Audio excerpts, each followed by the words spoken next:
Okay, I'm periodically going to start making videos because there's a lot of things that continuously keep coming up. So I need everybody to understand certain things about renting apartments. So I'm just going to randomly make videos when things come up. Now, number one thing that happened today is that we had a situation with a birth certificate, and a lot of people don't understand why landlords ask for a birth certificate. And the truth is this: what they want from you is basically they want to know that your child is an American citizen. That's why they ask for the birth certificate. Because when you register the child to the school, they ask for the lease, and they know that that's their name signing stating that you live there. Since you live on their property, they need to know every single person that lives on the property, including the children. Because basically what it is, they're afraid of you sneaking kids into the school system. I know it's stupid, but that's what it is. They're trying to cover their asses, and that's that. So that's the reason why when you go rent an apartment, it might seem silly, but have a copy of your child's birth certificate, because yeah, you're only just people. All right. Thank you. Push it out. Now, last video of the day. This is for those of you that are coming into New York or in New York. You have probably been in New York for a long time, but you are in that common position that you have no papers, no social, just an ID, maybe from another country or whatever, or you're here illegally or whatever. So unfortunately, this is the way that you have to get a spot. The very best way for you to get an apartment quickly, well, they will take you, is by looking on a main street corner and looking at the volantes, the little signs. You know what I mean? Because usually the people that they put those signs up, they don't care what kind of people they are. They just want money. You understand? That's it. They just want money. That's it. It doesn't matter. You know what I mean? As long as you look safe and all of that, they just want money. Everybody else, though, they're not going to message you because they want documentation. They want documentation. Why? Because they're thinking about whether they got to take you to court or not. And without a social, they can't take you to court. So they're not going to message you. You know what I mean? And that's pretty much, unfortunately, that's what it is. Now, the thing about it is that once you have your documentation, especially if you have a tax ID, like an I-10, then some landlords, they'll consider it, because under an I-10, there's a lot of things that you can do. You can open a bank account, you can establish credit, basically.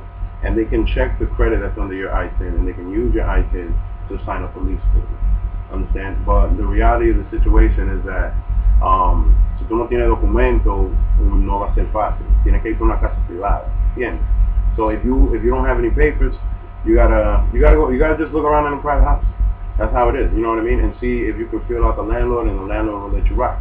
You know what I mean? Because the reality of the situation is that when it comes to a building, or when it comes to a multi-unit, it's more of a business. It's not a home. Therefore, everything is paper, and people are paperless. I know that's hard to say, but people are paperless. So don't just think that you can show up with money and that's it. This is not like any other item. Understand? Thank you. Push out. Okay, one thing that a lot of people don't know is documentation that they need to have when they're going to rent an apartment. Number one, especially if it's in a building, but this is the package that you want to have for whatever apartment it is that you're going to rent, especially if you live in New York City already. Number one, your ID, a copy of your social, a copy of your pay stubs, a copy of your income taxes, and a copy of your bank statements. Now, you when it comes to your income taxes, break them up.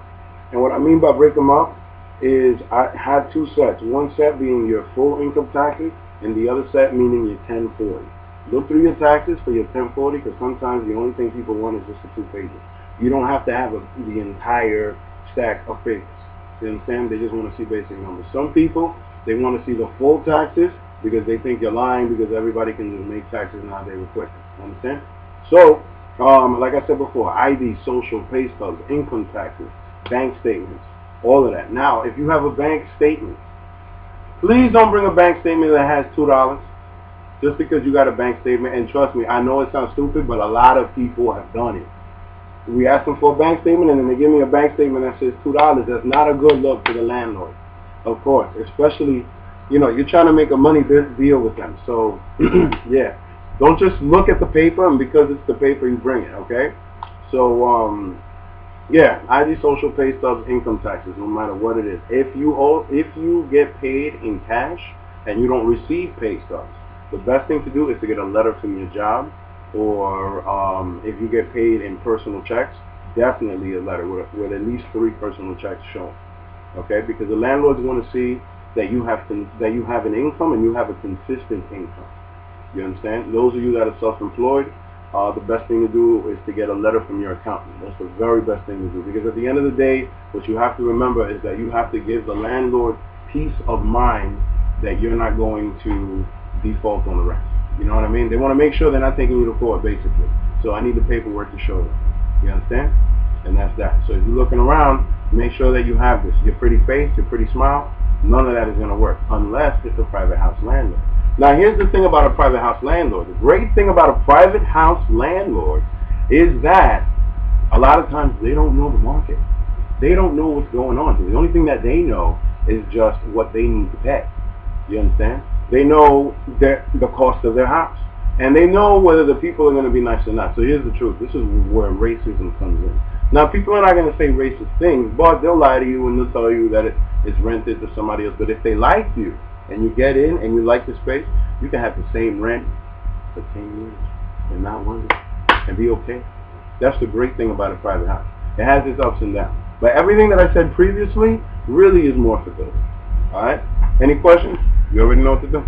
Go ahead.